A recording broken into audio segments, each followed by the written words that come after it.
Aujourd'hui, nous allons voir comment votre corps s'adapte pour gérer une diminution de pression à l'intérieur de lui.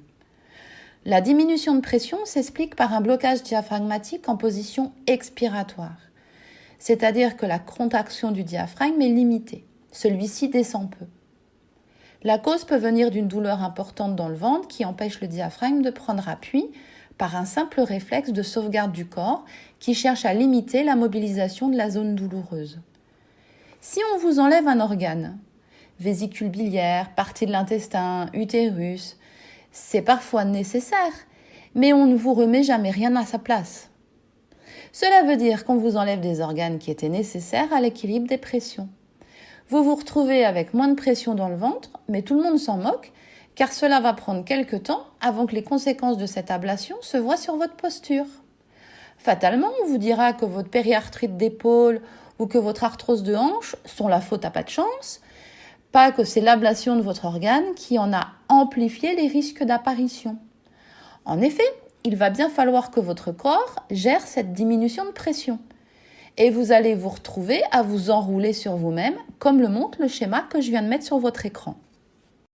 Pour gérer une diminution de la pression intra-abdominale, le corps va mettre en place ce qu'on appelle le reploiement, pour combler le vide. Le corps trouvera toujours une solution pour compenser ce que le chirurgien vous a enlevé. Il est obligé, sinon il ne peut pas fonctionner.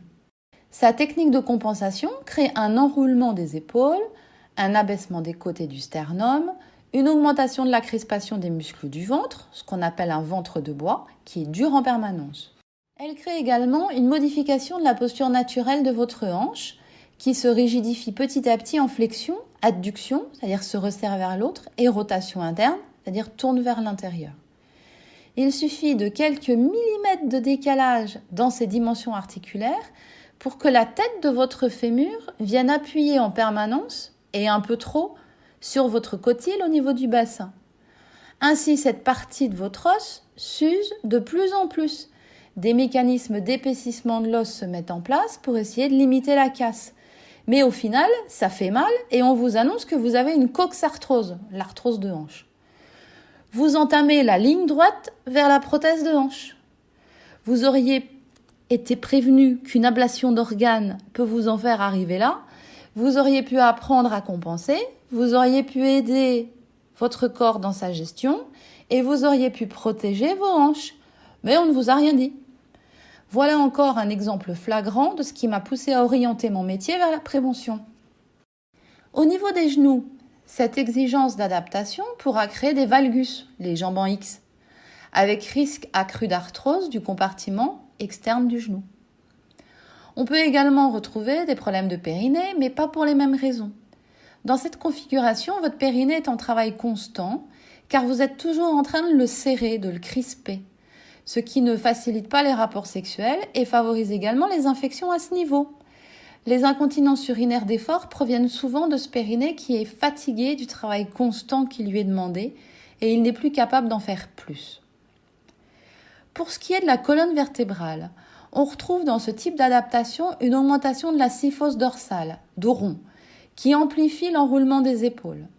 Le bassin part en arrière, rétroversion et en fermeture, et il existe une diminution du creux lombaire. Toutes ces modifications entraînent leur lot de douleurs.